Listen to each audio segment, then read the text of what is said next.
Más textos disponibles en Simba. Y él lo niega en absoluto, pero no por eso es menos cierto. Sí, por los años de 1840 a 50 hizo versos, imitó a Zorrilla como un condenado y puso mano a la obra temeraria, llevada a término feliz más tarde por un señor Albornoz, de continuar y dar finiquito al diablo mundo, de Espronceda. Pero nada de esto deben saber los hijos de Pastrana y Rodríguez, que es nuestro héroe. Fue poeta, es verdad, pero el mundo no lo sabe, no debe saberlo. A los 17 años comienza en realidad su gloriosa carrera este favorito de la suerte en su aspecto administrativo. En esa edad de las ilusiones le nombraron escribiente temporero en el ayuntamiento de su valle natal, como dice la correspondencia cuando habla de los poetas y del lugar de su nacimiento. La vocación de Pastrana se reveló entonces como una profecía.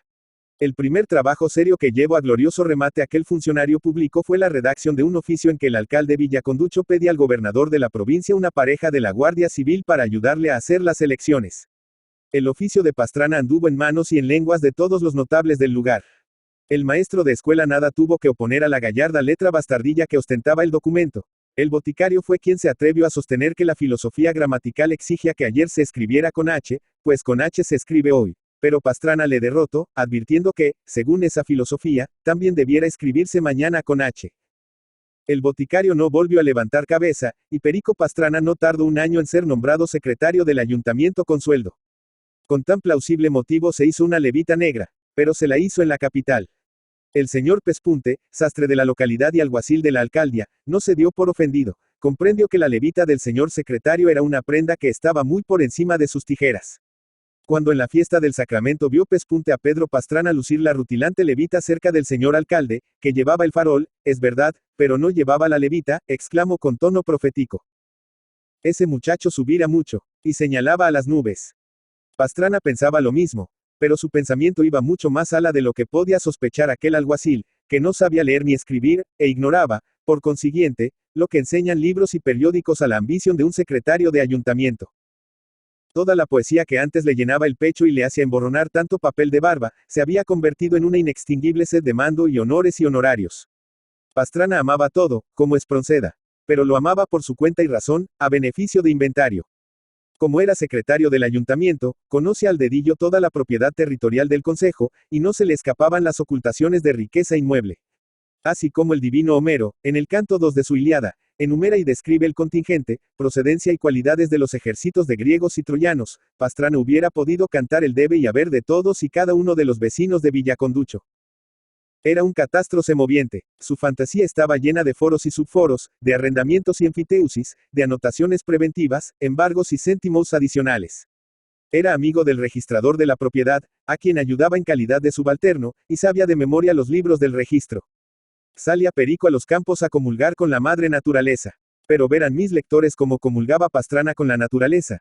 Él no veía la cinta de plata que partía en dos la vega verde, fecunda, y orlada por fresca sombra de corpulentos castaños que trepaban por las faldas de los montes vecinos. El río no era a sus ojos palacio de cristal de ninfas y sílfides, sino finca que dejaba pingües. Pingüe era el adjetivo predilecto de Pastrana, pingües productos al marques de pozos, hondos, que tenía el privilegio, que no pagaba, de pescar a bragas en juntas las truchas y salmones que a la sombra de aquellas peñas y enramadas buscaban mentida paz y engañoso albergue en las cuevas de los remansos. Al correr de las linfas cristalinas, fija la mirada sobre las ondas, meditaba Pastrana, pensando, no que nuestras vidas son los ríos que van a dar a la mar, que es el morir, sino en el valor en venta de los salmones que en un año con otro pescaba el marques de pozos, hondos. Es un abuso, exclamaba, dejando a las auras un suspiro eminentemente municipal. Y el aprendiz de Dilma duraba un maquiavélico proyecto, que más tarde puso en práctica, como sabrá el que leyere. Las sendas y trochas que por montes y prados descendían en caprichosos giros, no eran ante la fantasía de Pastrana sino servidumbre de paso. Los setos de zarzamora, madreselva y espino de olor, donde vivían tribus numerosas de canoras aves, alegría de la aurora y música triste de la melancólica tarde a la hora del ocaso, tenía los Pastrana por lindes de las respectivas fincas, y nada más, y, sonría maliciosamente contemplando aquella sebe de Paco Antúnez, que antaño estaba metida en un puño. Lejos de los mansos del cura un buen trecho, y que Ogaño, desde que mandaban los liberales, andaba como si tuviera pies, prado arriba, amenazando meterse en el campo, de la iglesia y hasta en el huerto de la casa rectoral. Cada monte, cada prado, cada huerta veía los Perico, más que allí donde estaban, en el plano ideal del catastro de sus sueños. Y así, una casita rodeada de jardín y huerta con pomarada, oculta ala en el fondo de la vega, Mirabal el secretario abrumada bajo el enorme peso de una hipoteca y próxima a ser pasto de voraz concurso de acreedores. El soto del Marqués, siempre el Marqués, donde crecían en inmenso espacio millares de gigantes de madera, entre cuyos pies corrían, no los gnomos de la fábula, sino conejos muy bien criados, antojábasele a Pastrana misterioso personaje que viajaba de incógnito, porque el tal soto no tenía existencia civil, no sabían de él en las oficinas del Estado.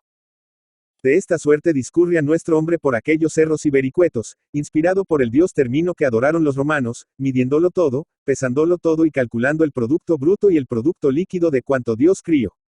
Otro aspecto de la naturaleza que también sabía considerar Pastrana era el de la riqueza territorial en cuanto materia imponible. Él, que manejaba todos los papeles del ayuntamiento, sabía, en cierta topografía rentística que llevaba grabada en la cabeza, cuáles eran los altos y bajos del terreno que a sus ojos se extendía, ante la consideración del fisco. Aquel altozano de la Vega pagaba al Estado mucho menos que el pradico de la Solana, metido de patas en el río, por lo cual estaba, según Pastrana, el pradico mucho más alto sobre el nivel de la contribución que el erguido cerro que era del Marqués de Pozos, Hondos, y por eso pagaba menos. Por este tenor, la imaginación de Pastrana convertía el monte en llano, y el llano en monte, y observaba que eran los pobres los que tenían sus pegujares por las nubes, mientras los ricos influyentes tenían bajo tierra sus dominios, según lo poco y mal que contribuyan a las cargas del Estado. Estas observaciones no hicieron de Pastrana un filántropo, ni un socialista, ni un demagogo, sino que le hicieron abrir el ojo para lo que se verá en el capítulo siguiente. 2. Pastrana no daba puntada sin hilo. Aquellos paseos por los campos y los montes dieron más tarde óptimo fruto a nuestro héroe. Era necesario, se decía, sacar partido, su frase favorita, de todas aquellas irregularidades administrativas. El Salmón fue ante todo el objetivo de sus maquinaciones. Varios días se le vio trabajar asiduamente en el archivo del ayuntamiento. Pespunte le ayudaba a revolver legajos, a atar y desatar y a limpiar de polvo, ya que de paja no era posible, los papelotes del municipio. 8 días duró aquel trabajo de erudición concejil. Otros 8 anduvo registrando escrituras y copiando matrices en los protocolos notariales, merced a la benévola protección que le otorgaba el señor Litispendencia, escribano del pueblo. Después, Pespunte no vio en 15 días a Pedro Pastrana. Se había encerrado en su casa, habitación, como decía Pespunte, y allí se pasó 2 semanas sin levantar cabeza. En la secretaria se le echaba de menos, pero el alcalde, que profesaba también profundo respeto a los planes y trabajos del secretario, no se dio por entendido, y suplió como pudo la presencia de Pastrana. En fin, un domingo, Pedro se presentó en público de levita, oyó misa mayor y se dirigió a casa del alcalde. Iba a pedirle una licencia de pocos días para ir a la capital de la provincia. ¿A qué? Ni lo preguntó el alcalde, ni Pespunte se atrevió a procurar adivinarlo. Pastrana tomó asiento en el cupe de la diligencia que pasaba por Villaconducho a las 4 de la tarde. El resultado de aquel viaje fue el siguiente. Un opúsculo de 160 páginas en cuarto mayor, letra del 8, intitulado Apuntes para la historia del privilegio de la pesca del salmón en el río Sele, en los pozos oscuros del ayuntamiento de Villaconducho, que disfruta en la actualidad el excelentísimo señor Marqués de Pozos, Hondos, primera parte, por don Pedro Pastrana Rodríguez, secretario de dicho ayuntamiento de Villaconducho.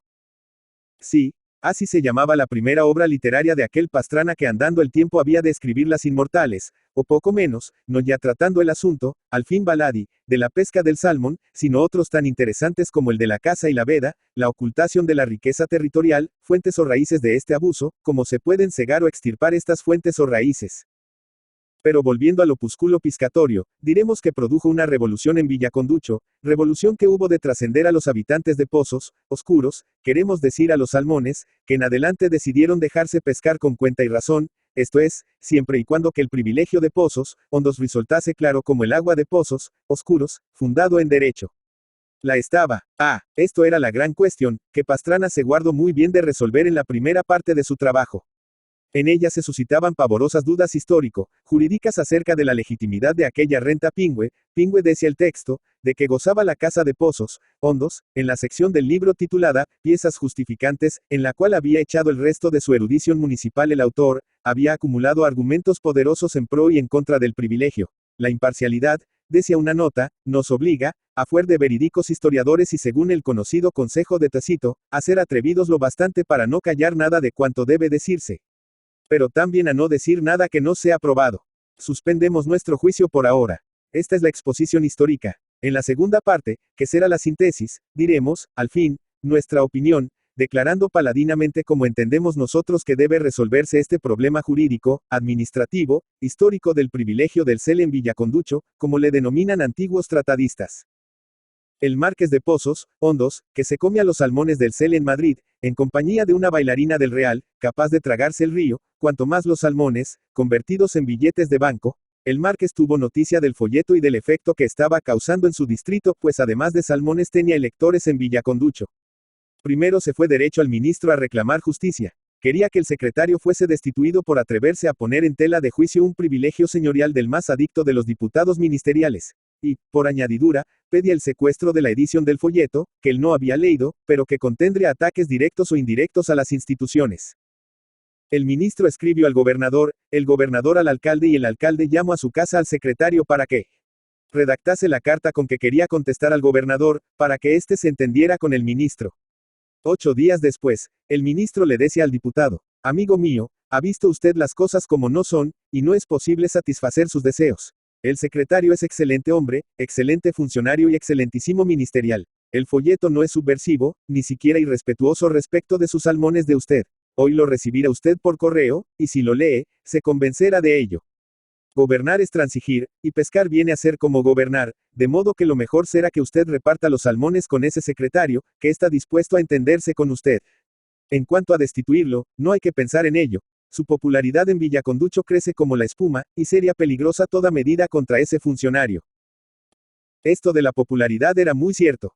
Los vecinos de Villaconducho veían con muy malos ojos que todos los salmones del río cayesen en las máquinas endiabladas del Marqués, pero, como suele decirse, nadie se atreve a echar la liebre. Así es que cuando se leyó y comentó el folleto de don Pedro Pastrana y Rodríguez, la fama de este no tuvo rival en todo el consejo, y, muy especialmente, adquirió amigos y simpatias entre los exaltados.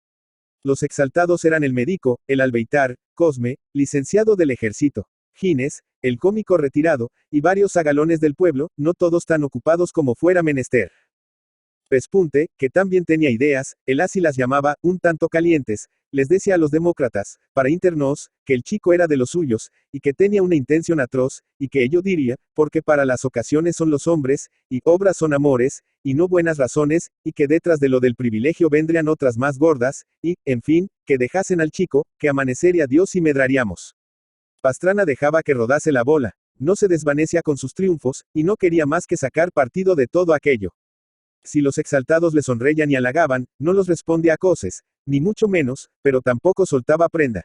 Y le bastaba para mantener su benévola inclinación y curiosidad oficiosa, con hacerse el misterioso y reservado, y para esto le ayudaba no poco la levita de gran señor, que ahora le estaba como nunca.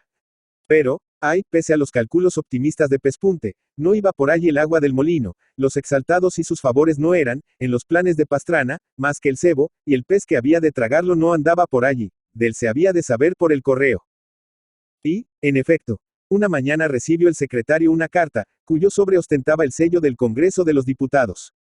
Era una carta del señor del privilegio, era lo que esperaba Pastrana desde el primer día que había contemplado desde Puente Mayor correr las aguas en remolino hacia aquel remanso donde las sombras del monte y del castañar oscurecían la superficie del Cele. El Marqués capitulaba y ofrece al activo y erudito cronista de sus privilegios señoriales su amistad e influencia. Era necesario que en este país, donde el talento sucumbe por falta de protección, los poderosos tendieran la mano a los hombres de mérito. En su consecuencia, el Marqués se ofrece a pagar todos los gastos de publicación que ocasionara la segunda parte de la historia del privilegio de pesca, y en adelante esperaba tener un amigo particular y político en quien tan respetuosamente había tratado la arriesgada materia de sus derechos señoriales.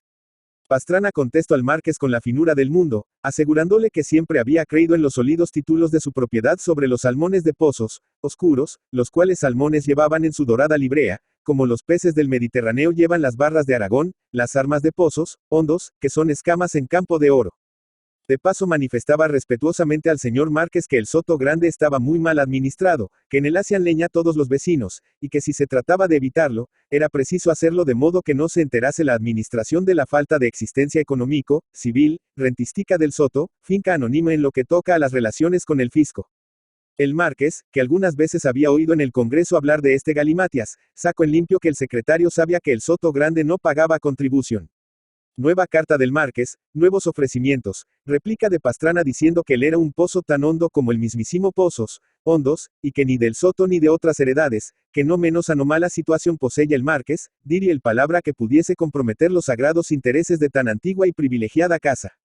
Pocos meses después, los exaltados decían pestes de Pastrana, a quien el marqués de Pozos, Hondos hacía administrador general de sus bienes raíces y muebles en Villaconducho, aunque a nombre de su señor padre, porque Pedro no tenía edad suficiente para desempeñar sin estorbos de formalidades legales tan elevado cargo. Y en esto se disolvieron las cortes, y se anunciaron nuevas elecciones generales. Por cierto que cuando leyó esta noticia en la Gaceta estaba Pastrana entresacando pinos en La Grandota, otra finca que no tenía relaciones con el fisco. Entresaca útil, en primer lugar, para los pinos supervivientes, como los llamaba el administrador. En segundo lugar, para el marqués, su dueño, y en el último lugar, para Pastrana, que de los pinos entresacados entresacaba el más de la mitad moralmente en pago de tomarse por los intereses del amo un cuidado que solo prestaría un diligentísimo padre de familia. Y ya que voluntariamente prestaba la culpa levísima, no quería que fuese a humo de pajas.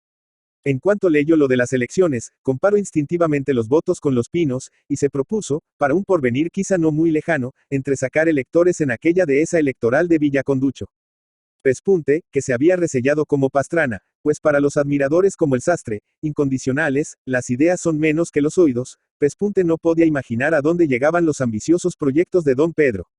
Lo único que supo, porque esto fue cosa de pocos días, y público notorio, que el alcalde no haría aquellas elecciones, porque antes sería destituido.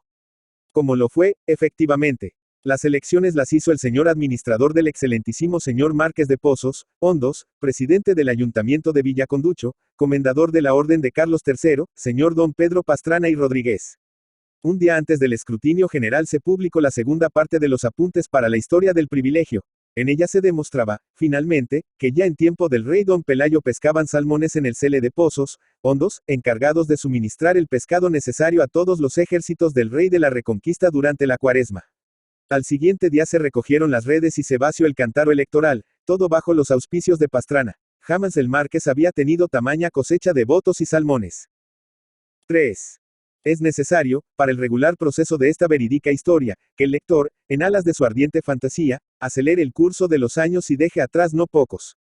Mientras el lector atraviesa el tiempo de un brinco, Pastrana, por sus pasos contados, atraviesa multitud de funciones públicas, unas retribuidas y otras no, meramente honoríficas. Hechas las elecciones, resultó que el marqués de Pozos, Hondos era 5 veces más popular en Villaconducho que su enemigo el candidato de oposición. De resultas de esta popularidad del marqués, hubo que hacer a Pastrana administrador de bienes nacionales. También se le formó expediente por cohecho, y se le persiguió en justicia por no sé qué minuciosas formalidades de la ley electoral. El marqués bien hubiera querido dejar en la estacada a su administrador de votos, salmones y hacienda, pero don Pedro Pastrana hizo comprender perfectamente al magnate la solidaridad de sus intereses, y salió libre y sin costas de todas aquellas redes con que la ley quería pescarle. Pastrana no perdonó al marqués el poco celo que había manifestado por salvarle. Al año siguiente, en que hubo nuevas elecciones para constituyentes nada menos, el candidato de oposición fue 5 veces más popular que el marqués. Bueno es advertir que el candidato de oposición ya no era de oposición, porque habían triunfado los suyos. El marqués se quedó sin distrito. Y como se había acabado el tiempo del monopolio, según decía Pespunte, que se había echado al río para deshacer a hachazos las máquinas de pescar salmones, como ya no había clases, el pueblo pudo pescar a río revuelto, y aquel año la bailarina del marqués no comió salmón. Pasó otro año, hubo nuevas elecciones, porque las cortes las disolvió no sé quién, pero, en fin, uno de tropa, y entonces no fueron diputados ni el marqués ni su enemigo, sino el mismísimo don Pedro Pastrana, que una vez encausada la revolución, y encausado el río, cogió las riendas del gobierno de Villaconducho, y, en nombre de la libertad bien entendida, y para evitar la anarquía mansa de que estaban siendo víctimas el distrito y los salmones, se atribuyó el privilegio de la pesca y el alto y merecido honor de representar ante el nuevo parlamento a los villaconduchanos. Y aquí era donde yo le quería ver. Tiene la palabra la correspondencia. Ha llegado a Madrid el señor don Pedro Pastrana Rodríguez, diputado adicto por el distrito de Villaconducho, vencedor del marqués de Pozos, Hondos en una empeñada batalla electoral. Pasan algunos días, vuelve a tener la palabra la correspondencia. Es notabilísima, bajo muchos conceptos, y muy alabada de las personas competentes, la obra publicada recientemente sobre los amillaramientos y abusos inveterados de la ocultación de riqueza territorial, por el diputado adicto señor don Pedro Pastrana Rodríguez. Ha sido nombrado de la comisión de *** el reputado publicista financiero señor don Pedro Pastrana Rodríguez, diputado adicto por Villaconducho. No es cierto que haya presentado voto particular en la célebre cuestión de los tabacos de la vuelta del medio el ilustrado individuo de la comisión señor Pastrana Rodríguez. Digan los que quieran los maliciosos, no es cierto que el ilustre escritor señor Pastrana haya adquirido la propiedad de la marca Aliquid Chupatur, con que se distinguen los acreditados tabacos de vuelta del medio. No es el señor Pastrana el nuevo propietario, sino su paisano y amigo el alcalde de Villaconducho, señor Pespunte. Ha sido aprobado el proyecto de ley del ferrocarril de Villaconducho a los tuetanos, montes de la provincia de riquísimos en mineral de plata, los cuales tuetanos serán explotados en gran escala por una gran compañía, de cuyo consejo de administración no es cierto que sea presidente el individuo de la comisión a cuya influencia se dice que es debida la concesión de dicho ferrocarril. Parece cosa decidida el viaje del jefe del Estado a la provincia de asistir a la inauguración del ferrocarril de los tuetanos, hospedándose en la quinta regia que en aquella pintoresca comarca posee el señor Pastrana. No pueden ustedes figurarse a qué grado llegan el acendrado patriotismo y la exquisita amabilidad que distinguen al gran hacendista, de quien fue huésped su majestad, nuestro amigo y paisano el señor Márquez de Pozos, Oscuros, presidente, como saben nuestros lectores, de la comisión encargada de gestionar un importante negocio en las capitales de Europa. Ha sido nombrado presidente de la comisión que ha de presentar informe en el famoso negocio de los tabacos de vuelta del medio el señor Márquez de Pozos, Oscuros, ya de vuelta de su viaje a las cortes extranjeras. Satisfactoriamente para el sistema parlamentario y su prestigio, ha terminado en la sesión de ayer tarde el ruidoso incidente que había surgido entre el señor Márquez de Pozos, Oscuros y el señor Pespunte, diputado por la vuelta del medio. El señor Pespunte, en el calor de la discusión, y un tanto enojado por el calificativo de ingrato que le había dirigido el presidente de la comisión, pronunció palabras poco parlamentarias, tales como ropa sucia, manos puercas, río revuelto, bragas enjutas, fumarse la aila, merienda de negros, presidio suelto, cocinero y frail, peces gordos y otras no menos malsonantes. El digno diputado de la isla hubo de retirarlas ante la actitud enérgica del señor Márquez de Pozos, Hondos, ministro de Hacienda, que declaró que la honra del señor Márquez de Pozos, Oscuros estaba muy alta para que pudieran mancharla ciertas acusaciones. Nos alegraríamos, por prestigio del sistema parlamentario, de que no se repitieran escenas de esta índole, tan frecuentes en otros parlamentos, pero no en el nuestro, modelo de templanza. Hasta aquí la correspondencia. Ahora un oficio de la Fiscalía. Advierto a usted, para los efectos consiguientes, que ha sido denunciado por esta Fiscalía el número primero del periódico El Puerto de Arrebatacapas, por su artículo editorial, que titula Vecinos, ladrones, que empieza con las palabras pozos oscuros, y muy oscuros, y termina con las a la cárcel desde el Congreso. Epílogo. La correspondencia. Para el estudio del proyecto de reforma del Código Penal ha sido nombrada una comisión compuesta por los señores siguientes: presidente, don Pedro Pastrana Rodríguez. Leopoldo Alas, Clarín. Leopoldo García, Alas y Ureña, Clarín, Zamora, 25 de abril de 1852, Oviedo, 13 de junio de 1901, fue un escritor español. En marzo de 1875, Antonio Sánchez Pérez, no se conoce su biografía, fundó un periódico con el nombre de El Solfeo. El 5 de julio entraron en su redacción unos cuantos jóvenes, entre ellos Leopoldo Alas. El periódico pasó totalmente desapercibido y ni siquiera fue nombrado por los cronistas de la época. Su director quiso que sus colaboradores tomaran como seudónimo el nombre de un instrumento musical y así fue como Leopoldo eligió el Clarín, que a partir de ahí sería el alias con que firmaría todos sus artículos. La columna donde escribía tenía el título de Azotacalles de Madrid, apuntes en la pared. El 2 de octubre de 1875, el escritor firmó por primera vez como Clarín, inaugurando el espacio con el verso que el lector puede ver a continuación. De esta forma Leopoldo Alas entró en la vida literaria de la época y desde su columna empezó a lanzar duras críticas llenas de ironía contra la clase política de la Restauración. Durante los ratos libres que le dejara la cátedra de la universidad, Clarín escribía artículos para los periódicos El Globo, La Ilustración y Madrid Cómico. Envía a los periódicos del Imparcial y Madrid Cómico sus paliques, satíricos y mordaces que le proporcionaran algunos enemigos adicionales. En 1881 se publicó el libro Solos de Clarín, que recogió los artículos de crítica literaria. El prólogo es de Echegaray. Ese mismo año, en el mes de octubre publicó en la Ilustración gallega y asturiana el artículo, La Universidad de Oviedo, en el que hace un elogio al claustro restaurado y formado por los profesores Builla, Aramburu y Díaz Ordóñez, entre otros. A los 31 años de edad escribe Clarín su obra maestra La Regenta. En junio de 1885 salió a la calle el segundo volumen de esta composición del arte literario.